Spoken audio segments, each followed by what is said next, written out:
Welcome. You are listening to Caregiving Secrets with Deborah Greenhut. If you are a family caregiver or expect to be one, and you want to maintain your well-being while caring, then you are in the right place. I am your host, Deborah Greenhut, speaker, author, and rational caregiver advocate. I'm a family caregiving veteran, bringing you survival secrets and experiences from experts who share the goal of doing less by managing more. We need to invent and reinvent family care, and together we're going to do it. My big idea is rational caregiving, and my motto is, let your brain lead your heart. Please share yours in the comments. Caregiving Secrets, because friends don't let friends be caregivers alone. Let's do this.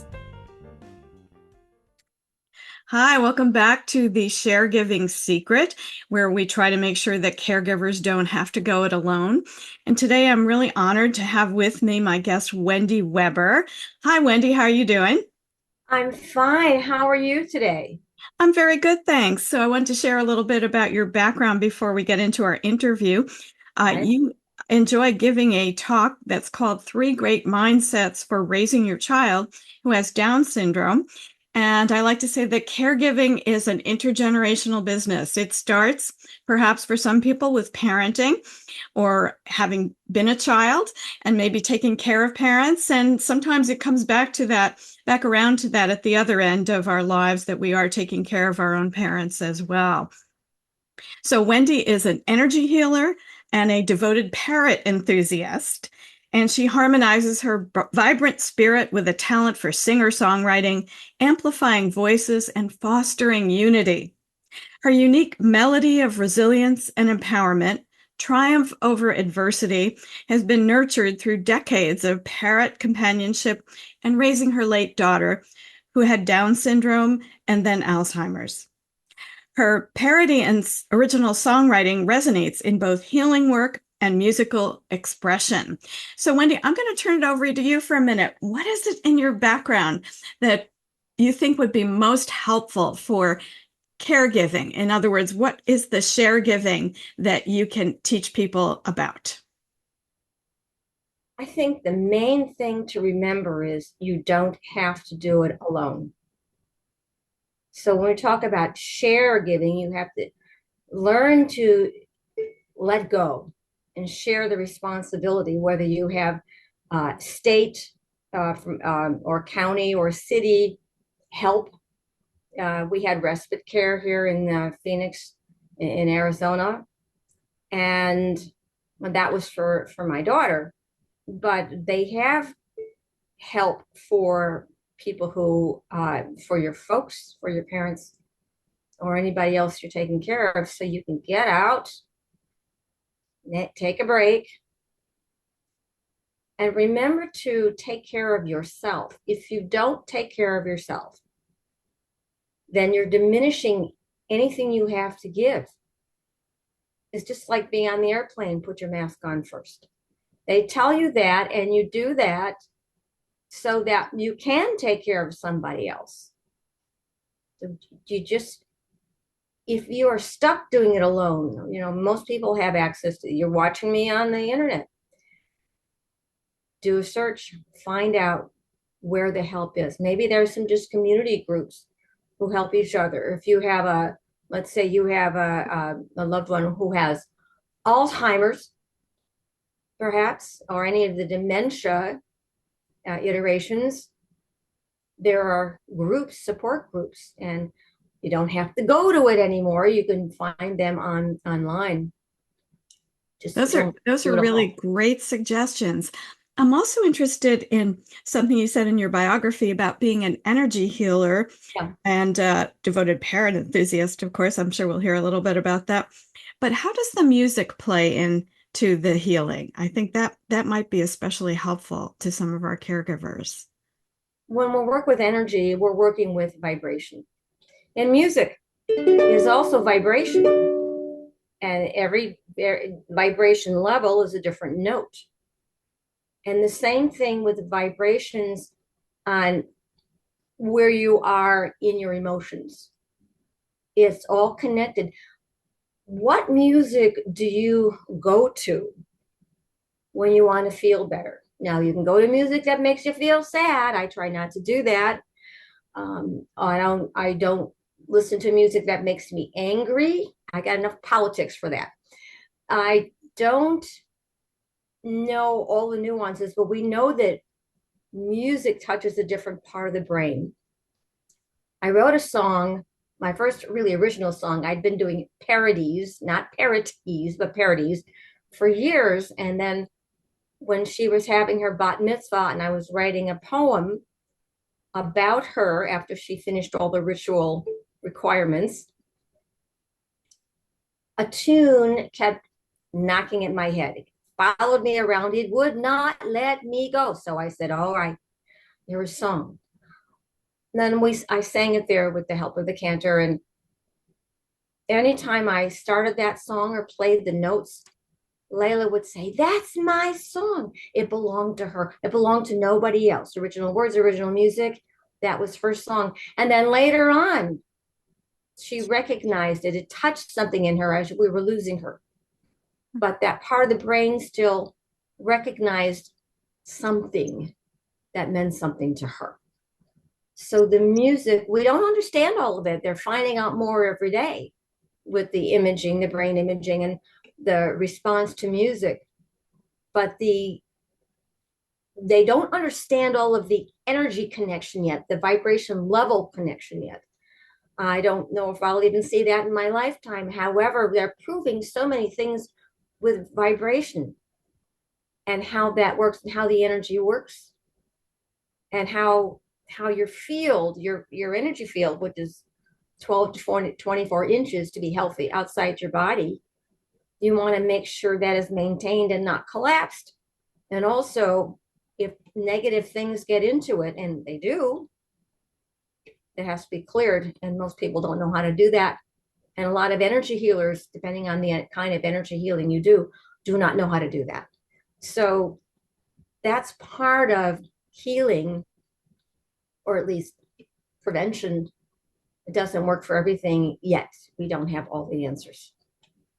Yes, all that's so interesting to me. I remember reading and seeing that Tony Bennett could remember the lyrics to his songs, but was not able to converse. So clearly the music is in a very different portion of the brain, and it is a whole body experience, the way you were describing it, not just one area, not just your ears. So that's an interesting thing to consider. How does it help the person who is being the caregiver as much as it helps the person, the loved one that they are caring for, would you say? Are you talking about the energy healing or the music? The music for ones. All right, the music, if you want to get calm, I remember being frustrated with my mother. I've been frustrated with my daughter. That energy comes out. It projects. That's why we have to learn to protect ourselves. But that energy projects and latches onto somebody else unless you know how to detach from it. When you calm yourself down with a mantra, with an energy technique, with music, with a song, you're able to, first of all, breathe. You must breathe. When you get upset, you stop breathing. Breathing is hugely important with energy healing and music, because if I don't take a breath, I can't sing anything.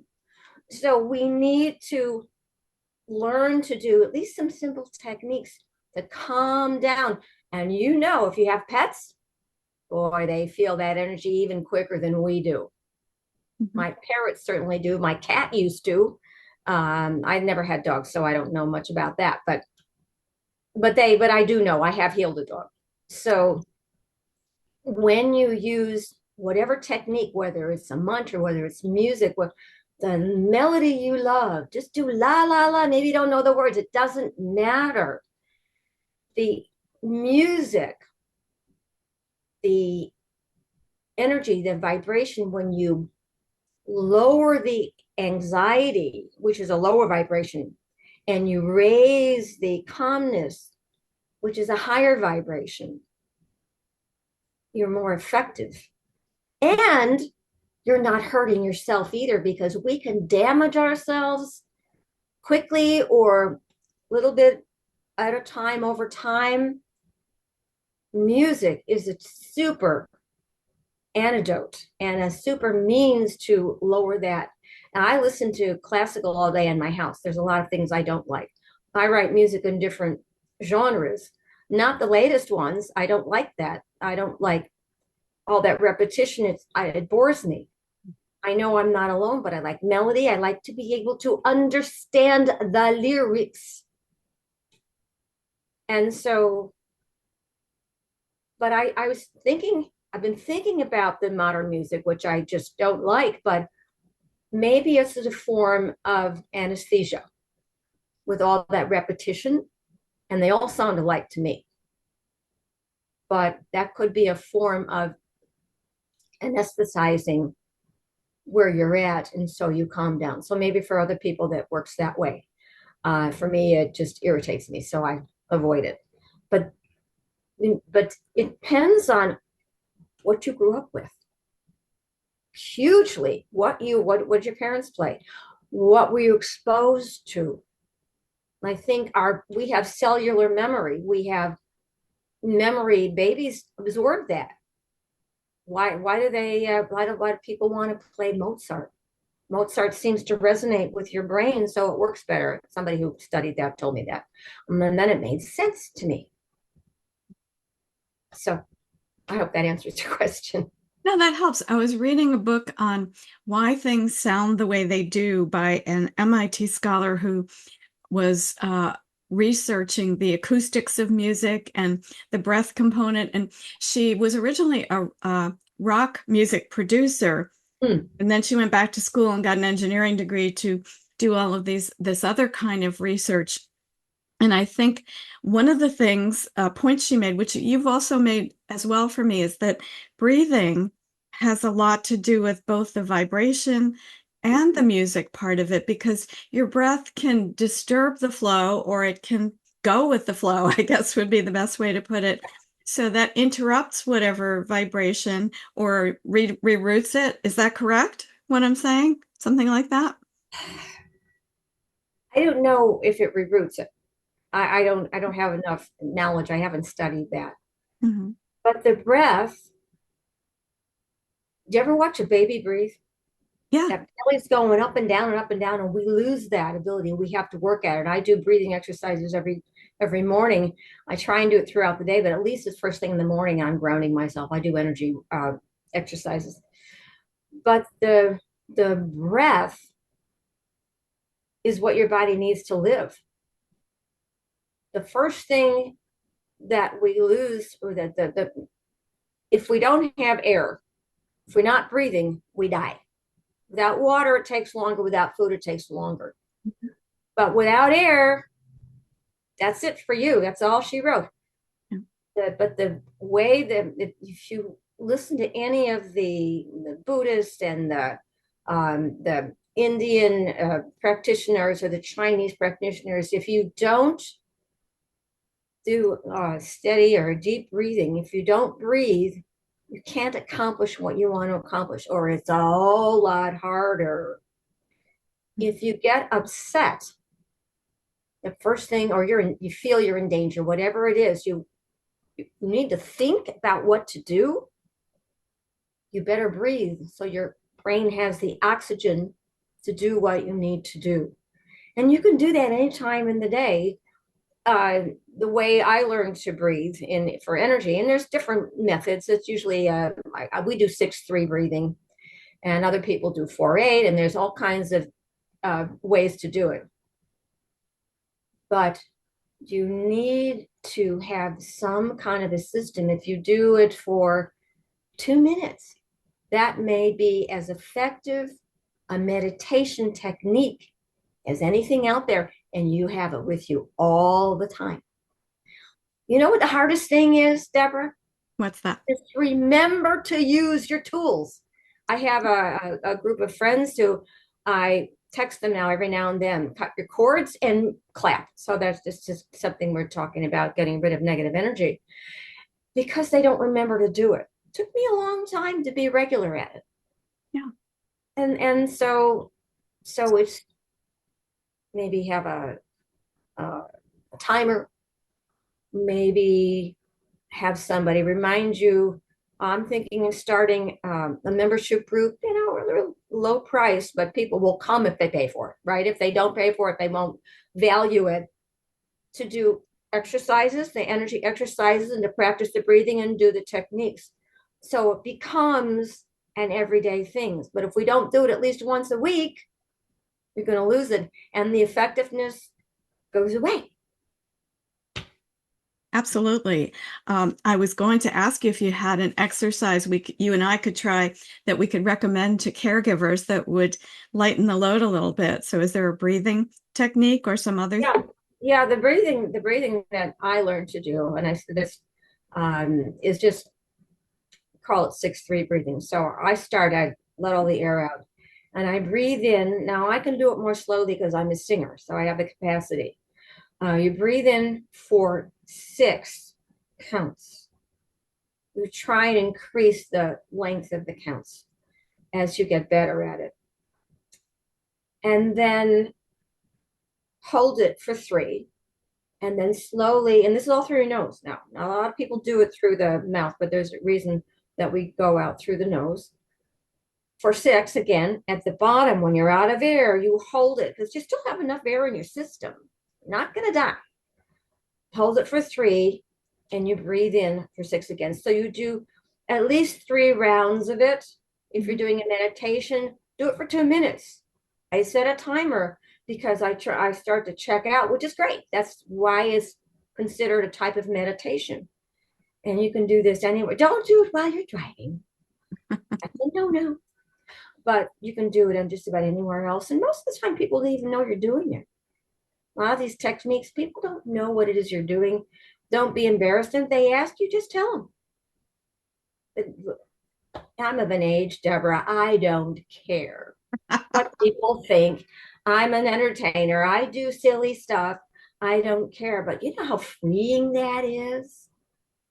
By the way, I really appreciate your letting me share this information because it's so important. It's so important. And I was thinking I was going over my song about who takes care of the caregiver. I have it written. I just need to, I'm adjusting the chords. I want to make, because it's some of it's melancholy. I wanted to have some of that in the minor key, but I wanted to end it up in mostly a major. Mm-hmm. So that's how I think. But I have in here caretaker, and I'm going to change it unless I have to think about that, because caregiver, if we're a caretaker, we're taking away. I'm a lyricist. I think about Yeah, these or things. receiving it. Absolutely. Yeah. I'm an English major, so I'm with you. Yeah. But caregiver, we're giving care. One thing, it has occurred to me to answer one of your questions in this manner. What do you do when you're upset? How do you change that? When you're a caregiver, giving that's you receive back from that. We're taught to give, well, we're not when we're growing up. We were taught to, be humble, keep your mouth shut, just do this, do that, give. That when you're giving, be aware of what you're receiving in return. That'll help you. More time with your loved one. Seeing a diminishing of pain, seeing a diminishing of angst. I want to thank you, Wendy. This has been such an enlightening conversation for me, and it's confirmed a lot of things that I thought, with some really good specifics about vibrations and about healing and about how to take care of yourself.